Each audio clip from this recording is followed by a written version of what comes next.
Welcome back to the GSL. I'm Tasteless, and with me is Artosis. As always, Tastosis here. We're doing Code S now, and I am pumped.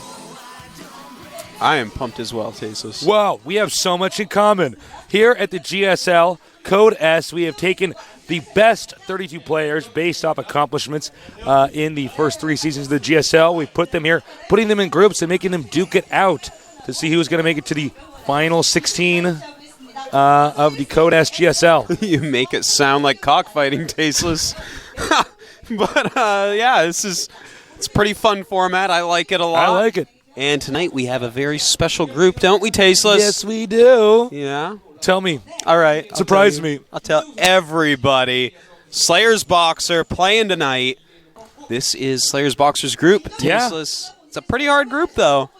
Yeah, it's a pretty difficult group. In this group, we have HongUn Prime, OGS TheWind, obviously Slayer's Boxer, and finally OGS Hyperdub. Yeah, and there's some different tiers of player here. Everyone kind of has this interesting story around them, you know? Of course, Hyperdub has gotten pretty deep in every single one. HongUn, as well, has done very well, except when Kyrix nailed him out first round. Then we have TheWind, who is kind of retired. He's a coach now for OGS. Then, of course, we have Slayer's Boxer. He's Slayer's Boxer, so it's a pretty interesting group overall. But I think first we're going to take a look at today's matches. Let's take a look at yesterday's matches. Oh, yesterday's matches. Are you sure? Throw them up on the Is that screen. what we should do? I thought that's what Jay said in my headphones. He said today's matches. We're going to get that up on screen in a minute for you guys. But yeah, we are going to. We got some awesome games. I know everybody's hoping Slayer's Boxer can make it through. I am too. I'm a little fanboy nerd myself. Of course, he's Slayer's Boxer. I know. I was a young nub eating my Pop-Tarts, watching him play back on Korean TV when I was just a young nub. Me too. And, okay, here we go. Here were the results from the Code S round 32 Group B. I'm MVP with 3 wins, advancing. OGS Enio with 2 wins and 1 loss, advancing. The Fruit Dealer and Juke2 Jung, now changing his ID to Juke2, is they're both going to be trying to just stay in Code S now and not get knocked down to Code A. Yeah, and good luck to them in that. It's going to be a very hard-fought battle, no doubt. But MVP and Zenio definitely played the best yesterday, and they go on, so that's what we need to see. That's right. Now for today's matches, Code S round of 32 Group C, we have Take It Away, Artosis. HongUn Prime against OGS TheWind, and then Slayer's Boxer versus Hyperdub. Third match, of course, will be between the winner of the first match and the loser of the second match, and then vice versa in the fourth. And then we will have at least a 5th game, and possibly a 6th. Yeah, we don't always get to the 6th game. It just depends if we know exactly where everybody's rank is. If 2 people are tied, we do need to have 1 through 4. It's important for seeding. Yep. In the up and down matches, 4th seed gets 1 chance to stay in Code S. 3rd seed gets 2 chances to stay in Code S. In the meantime, of course, we need to seed the round of 16 groups as well. Right. So we have to get a 1st and a 2nd place there. So this is going to be pretty sick. We do have Slayer's Boxer playing first. Should be pretty cool. No, actually, we have HongUn Prime versus OGS TheWind playing first. I just lost face. So we have HongUn Prime against OGS TheWind playing first. HongUn Prime is a very deadly Protoss player. Very confident. He's right up there with MC and Next Genius. And but before we do any more of that, we're going to have our player interviews. So I hope you guys enjoy that. The players talk a little bit about themselves, their expectations for Code S, how far they think they can get, who they're afraid to face, who they want to face. I think at least it's not in English, it's in Korean. Yeah. And our Korean's just not that good to translate that for you guys. No. But you'll get to watch it and be part of the action here. And we have subtitles today. Ooh. I was just informed. Whoa! I'm excited. I know. I'm going to be like this on my monitor, just reading all of it. I can't wait to see it. So John and Jay getting that translated for you. Thank you so much for doing that, guys. When our Korean commentators are ready to throw that up on the screen, we're going to do just that. I'm excited to actually see what's being said in these interviews. I know. Because yesterday I was just looking at it with dead eyes, tasteless. And we were just making up our own subtitles before they turned our mics off. So. All right, I think it's going to get thrown up right now. Enjoy. 이어서 강력한 감독 겸 선수 생활을 하고 있는 박상희 선수인데요. 두 선수 경기 임하기 앞서 저희가 사전에 인터뷰를 좀 나눠봤습니다. 확인해 보시죠. 그 선수는 애니프로 프라임 위를 쓰고 있는 이정환 선수고요. 모든 종족전을 다 잘하고 그 선수가 가장 어렵습니다. 코드 S에서 붙어보고 싶은 선수는 한 명도 없고요. 코드 A에서 붙어보고 싶은 선수가 한 명이 있거든요. 박경남 선수인데요. 그 선수랑 만나보고 싶습니다. 이번 시즌만큼은 우승을 목표로 하고 있고요. 박경남 선수가 코드 A에서 코드 S로 올라온다면 박경남 선수와 함께 그 다음 시즌은 개막전을 치르고 싶습니다. 제가 지난 시즌하고 뭐 지지난 시즌 신기한 유닛들도 많이 뽑아왔는데 이번 연도에 들어서는 이제 그런 유닛들 이제 제 플레이 속에서는 좀 나오기 힘들 것 같고요. 관심 가지면서 지켜봐 주시기 바랍니다. 정종현 선수가 가장 힘들 것 같습니다. 굉장히 저그 상대로 굉장히 잘해가지고 김성재 선수 만만해요. 16강까지만 가면 좋을 것 같아요. OGS 팀원들 이제 정말 시작이니까 다들 열심히 해서 좋은 성적 냈으면 좋겠고 실망시켜드리지 않을 그럴 경기 보여드리도록 노력하겠습니다. 형제 만나면 꼭 이겨줄게.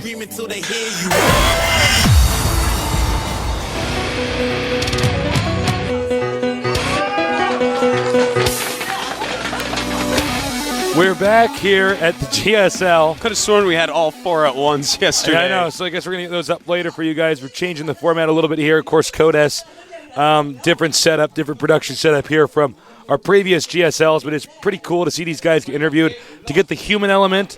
Normally we only get that from our Artos's awesome interviews, but it's good to have that part as well. It's always fun to see the random person HongUn picks out to be his rival. Normally the player doesn't even know about it. He's like, HongUn who? He wants to face me?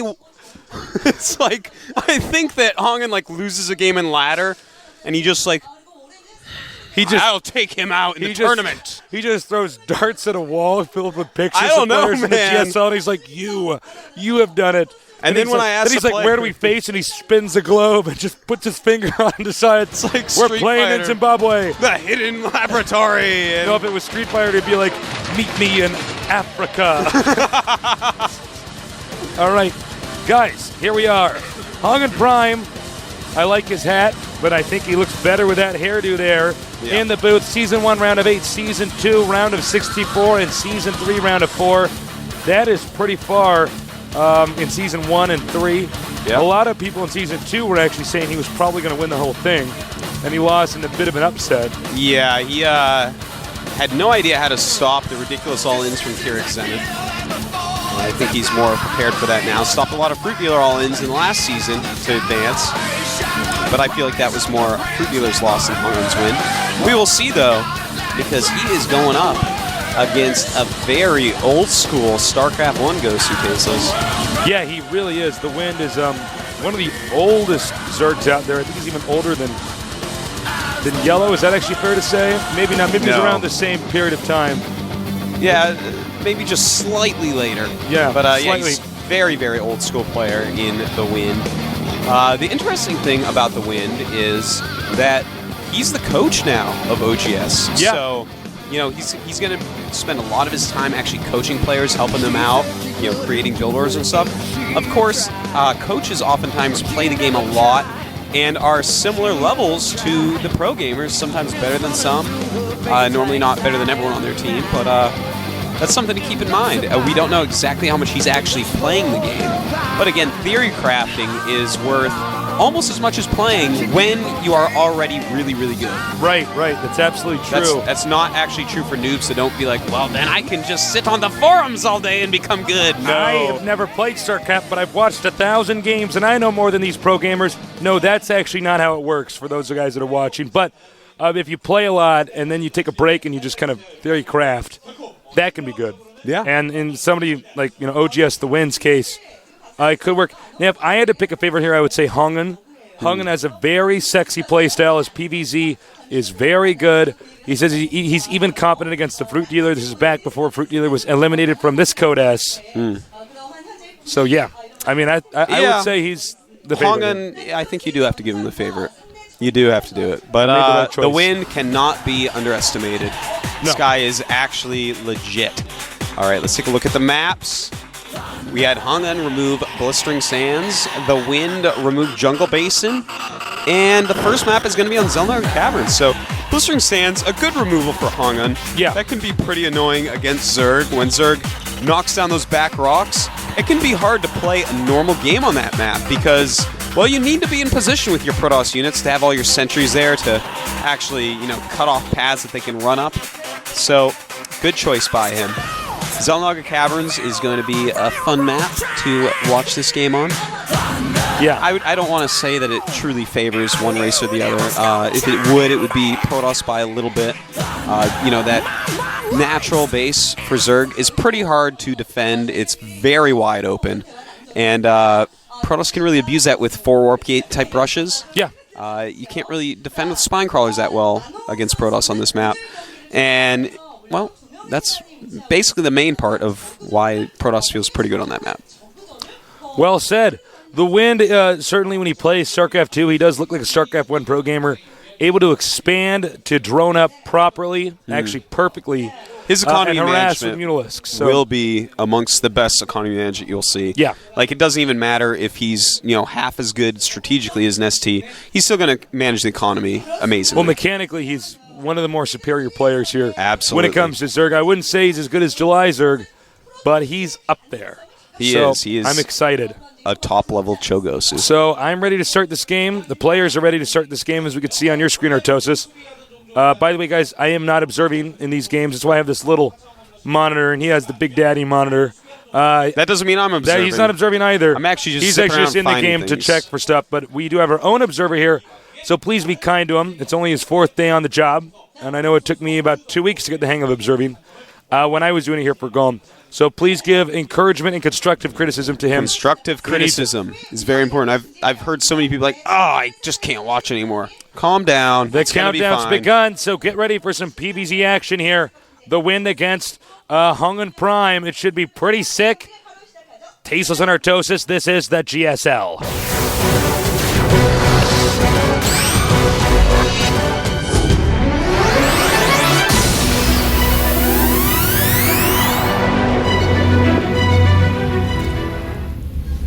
Over here in the red, one of the scariest Protoss players, not just in Korea, but in the entire world, in the galaxy. HongUn Prime win. Whole wide galaxy. That's right.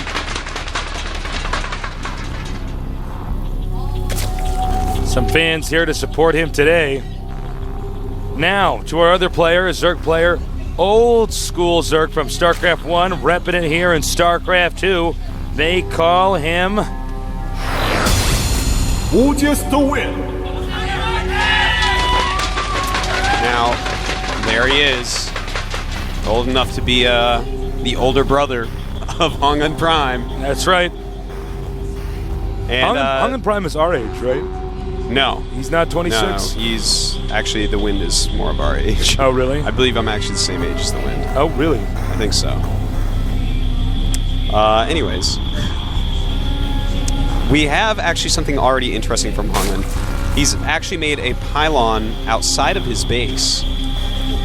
See that right there? Yeah, that's an interesting first pylon placement. That definitely means he's going to be going for a fast expansion with a forge. Fast expansion is pretty risky on this map.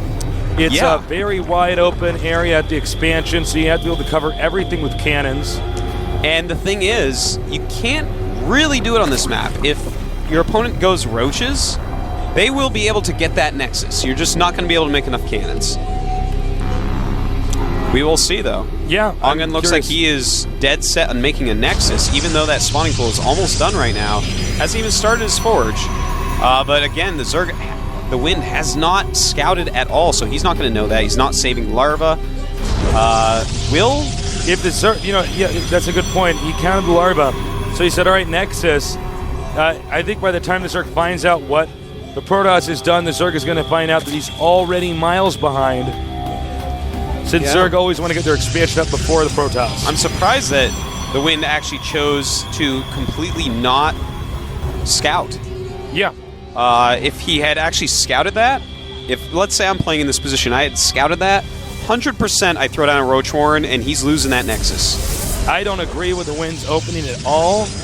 I think he's going to be forced to do some form of cheese if he wants to win this. That's very true. I mean, he's going for such a safe standard build, but he skipped the scouting portion of it, which why did he skip the scouting portion? It's not that he forgot it, okay? The reason behind it is precisely to just gain more economy. By sending out even one scouting drone, you lose a lot of minerals.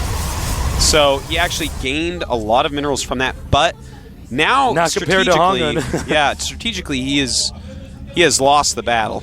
All right, he's just scouted that Nexus now, and now he's going to be like, oh my god, I am a bajillion miles behind. It's hard for me to even come up with a plan for the Wind to try to get back to even. No, I know. You're no kidding. I mean, I think this one small decision is impacting him greatly.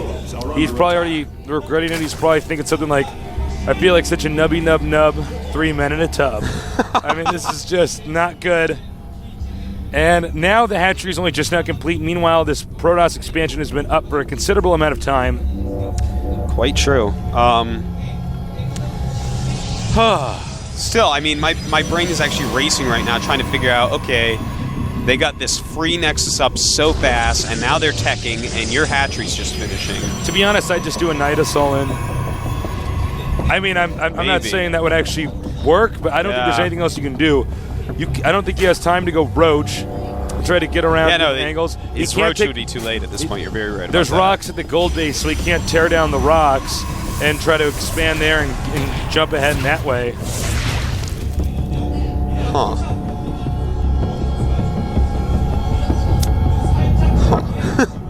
Well, I don't know what to say, Artosis. Yeah, I'm kind of like, just feeling like the Wind's already off to a really bad start. He is. You know, right now the drone count is 32 against 33 probes, and he has been droning hard for a minute now. So, I mean, the probe count has been above the drone count just about forever. And HongUn just pumping out the units right now. I think that it's safe to say that from here, HongUn is just going to make a bunch of warp gates and start to really push and pressure the Wind. You know, force him to make less drones, make sure he doesn't take the third base. He may keep making Stalkers, because if the Zerg does try to get a second, Stalkers are so quick. You know, the Zerg, I don't believe he has a Roach Warren yet. No, and in fact, he's getting a Hydralisk Den along with an Evolution Chamber. Now, this is actually a good choice. Okay, most likely, after a build like this, the opening that HongUn has had, the Protoss player will go into Warp Gates. He's got to get a lot of units out quick, just in case the Zerg wants to attack. And also, it would be kind of silly to blindly just go into Colossus from here. So, it's smart to get a bunch of Warp Gate units out, and by going Hydralisks, the Wind will be able to hold off any sort of Warp Gate attacks. So, the Wind may just want to go, okay, make Hydras, take a third base, wait for HongUn to mess up. It's a reasonable choice from here. HongUn's going to go for Blink. He's continuing to make Stalkers. He's at the Twilight Council, but you know that HongUn enjoys using the Blink ability. Yeah, he's actually pretty well known for doing this in PvZ. Just pure Stalkers and Blink. And just a ridiculous Stalker Ball just microing around with decent upgrades. Yeah, you know, the beauty of the Stalker Ball is that not only can you retreat from Zerg units if they're not on creep really easily, but you can chase down Zerg units when they're trying to retreat and clean them up with ease. And that's certainly going to make him much better against any Hydralisks. Yeah. So right now, he is going up to 5 Warp Gates, only at 3 right now because he's getting some upgrades going. But, Speed Overlord's going to see it. He's actually going for +2 on his range. Oh, you see, he tried to hide some of the Stalkers there, but it looks like the Wind just got a glimpse of it. And actually, the fact that he tried to pull back half the Stalkers and the Overlord saw it is an instant tell as to what the strategy is that he's going to do. Yeah, he's going to know, okay, this is going to be a real lot of Stalkers. In fact, it's going to be 6 Warp Gate.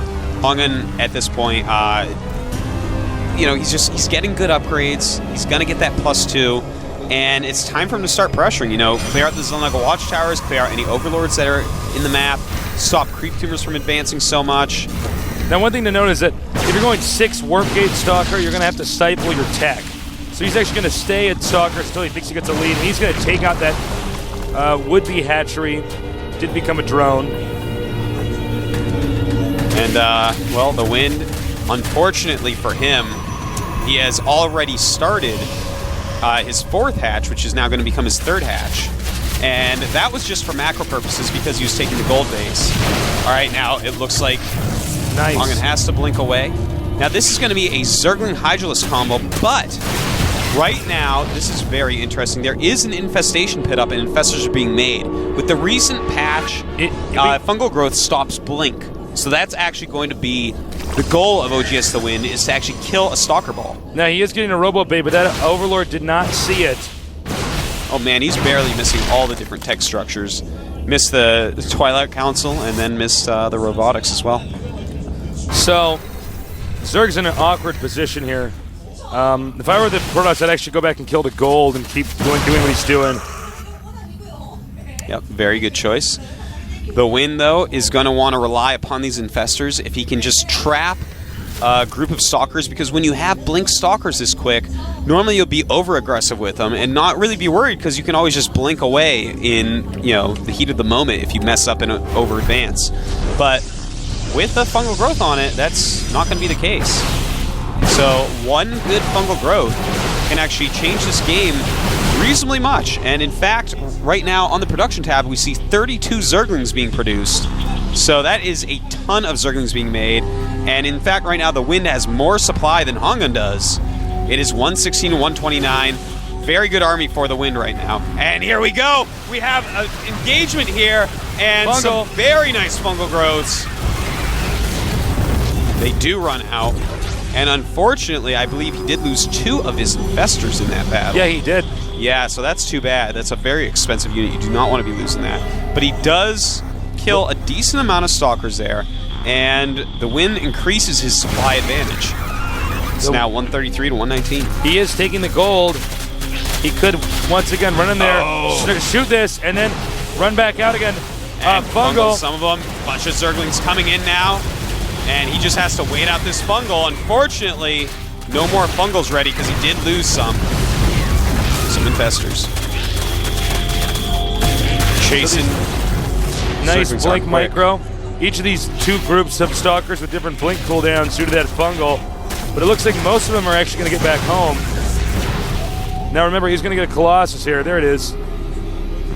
That Colossus is going to help so much. Obviously, Colossus amazing against Hydralisks and against Zerglings.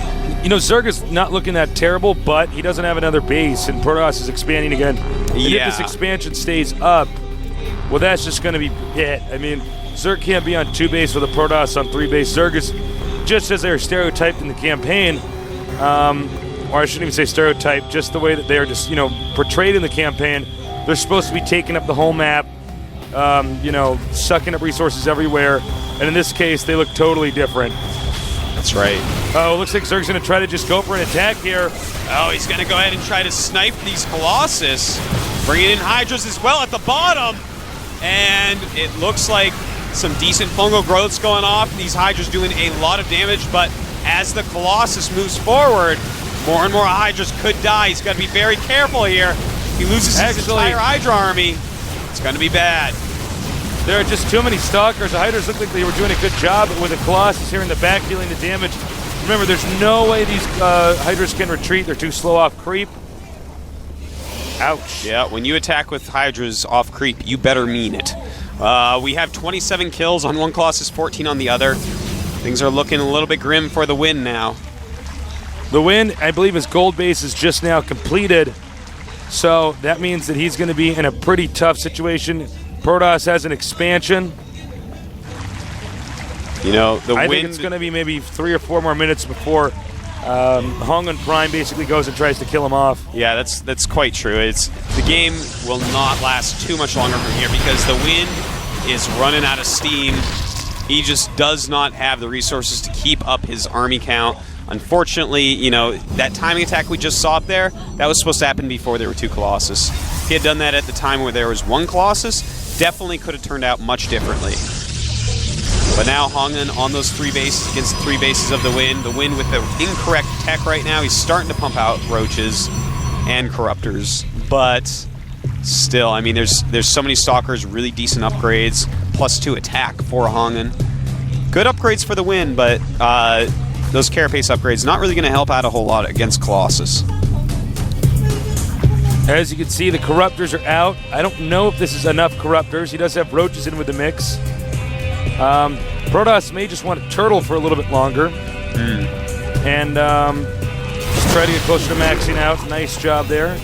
Yeah, you're quite right, Tasteless. In a situation like this, all Protoss has to do is sit here, turtle, max up, make sure he has a good number of production facilities, and then go. Because he's going to have to refill his army reasonably quickly. That's Zerg's real strong point. So as long as you can counteract that by also remaking your army very quickly, you know, add some more warp gates and whatnot, it's going to be good. So the Zerg is using the gold pretty well. As you can see here on the income tab, their incomes are fairly even.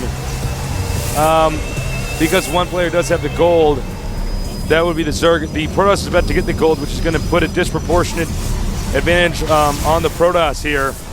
And I think what the Protoss might want to do is wait for the Zerg to try to take a fourth base and attack at that moment. Yeah, you know, right now, TheWind is running out of options. He hasn't started Hive Tech.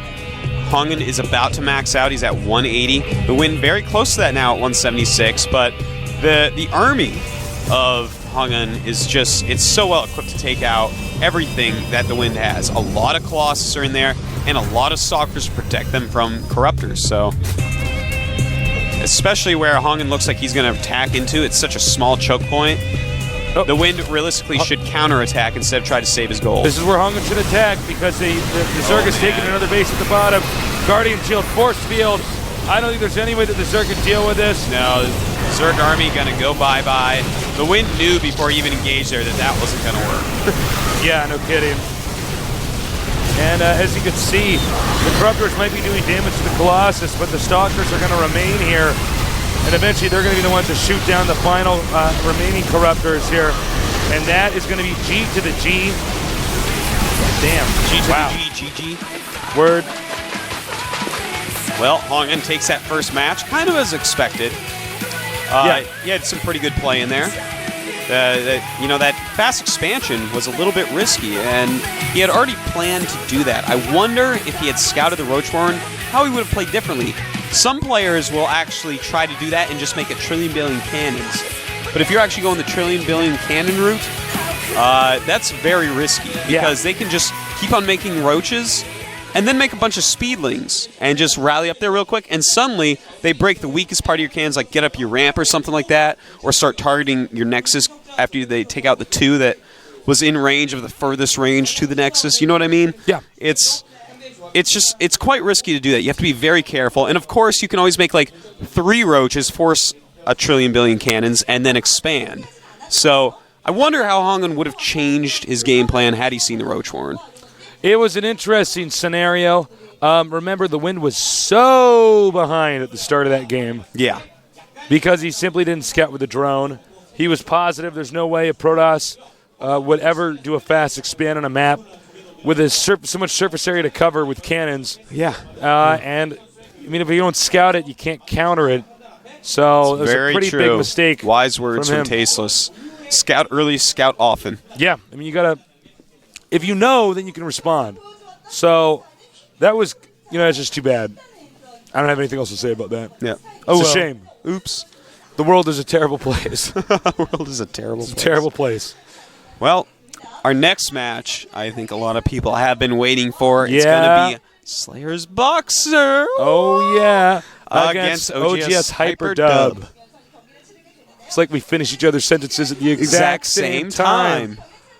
So we're going to take a look at the interview first here and get a little bit of a scoop on what these two guys are thinking about the GSL. Yeah, you want to get the scoop on it, man. Yeah, the scoop. John got the lowdown. Translate. I can use words from the 70s. Yeah. All right, let's check it out. 딱히 있는 건 아니고요. 붙고 싶은 종족은 있어요. 저그를 좀 많이 만났으면 좋겠고요. 점막이라는 오명을 반드시 싣고 싶네요. 일단 당연히 우승을 목표로 하고 있고요. 반드시 우승을 할 수 있도록 경기에서 반드시 보여드리도록 하겠습니다. 기다려주신 팬 여러분들 기대 많이 하셔도 좋습니다. 2012년 한 해 동안은 최소한 한 번은 꼭 먹도록 하겠습니다. 네, 민철이가 아니면 안 힘들 것 같아요. 김유한 선수도 태어나서 한 번쯤은 만나보고 싶은 선수여서 32강 조를 뚫는 게 목표예요. 제가 좀 날비를 많이 쓴다고 막 사람들이 별로 좋아하는 선수는 아닌데 이번 시즌에는 좋은 경기를 보여드리고 싶어요.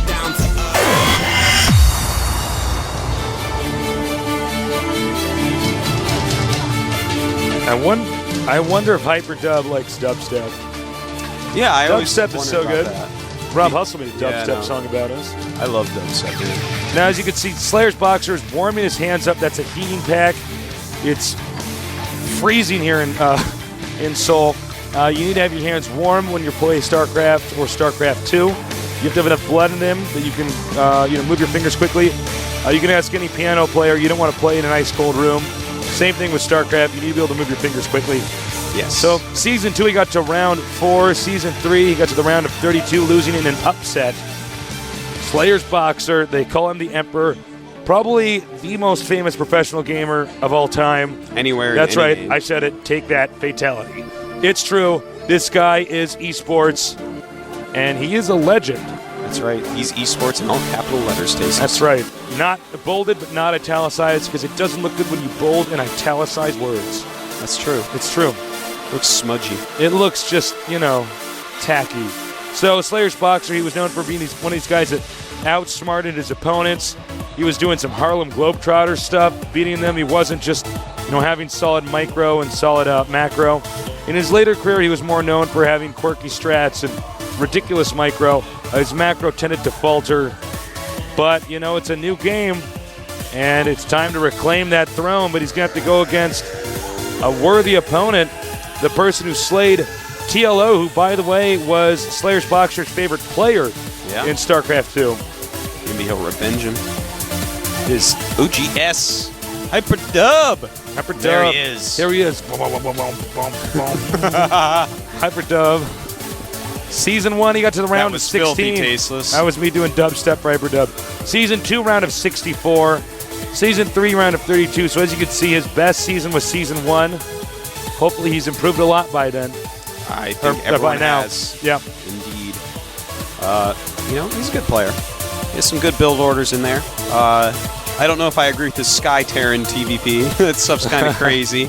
It's like, hey, I know what I'll do. I'll make 1 trillion Banshees. And I guess, that kind of works anyways, but Sometimes. He's got an interesting style to him. Yeah. I would not be surprised if we do see Banshee play in this TVT, but his TVT openers are actually pretty solid. If you remember the TLO match, both the first games he opened much stronger than TLO with just standard builds, and then the third game is the one he cheesed in. So his TVT is actually pretty decent. Yeah, he looked great against TLO. That's probably one of the most famous games of the GSL. TLO using strategic nukes to try to outposition his opponent. Hyperdub not having any of that. But I can't wait to see this game. Slayer's Boxer is pretty good at Terran vs. Terran. It is not that different from Terran vs. Terran in StarCraft 1, which he was quite good at. But we're going to have to see if he's good enough to take on Hyperdub. Slayer's Boxer is obviously the fan favorite here, but Hyperdub is very good, so this won't be easy for him. But enough of that stuff. Let's take a look at the maps now. Artosis, take it away. Well, we're going to be playing this one on Shakuras Plateau. Very long map. The map for TBT doesn't play all that differently, I don't think. And then we have Slayer's Boxer remove Jungle Basin, and Hyperdub remove Blistering Sands.